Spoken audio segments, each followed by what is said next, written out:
Muri yeZimbabwe ndadzoka zvekare nhasi ndine imwe nyaya panapa ndakakubatira iri kunzi Zimbabwe Immigration Department has received 38 vehicles meant to improve border patrols and reduce smuggling cases at borders among other related criminal activities.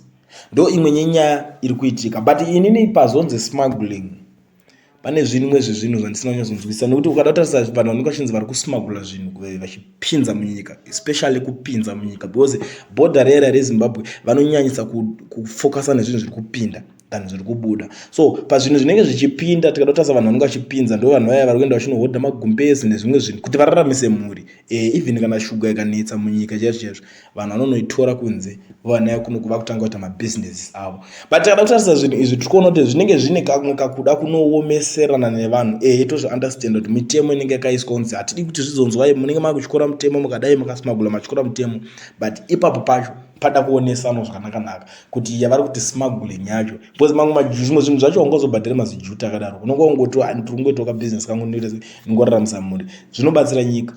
Imagine kunzi uri kupinda neupfu uchinetsa kudai nguva yedai upfu kana unzi wapinda nechibagi, inenge ndo smuggling iri kuindwa. Saka kureva kuti mari yese vari kuda kuitora, mari yese kuhurumende ndosicho chine, but ameno muri Zimbabwe ime munoonawo sei nyaya iri kuitika kana kuti program yavo yavatanga 38 vehicles vari kutaitena paborder.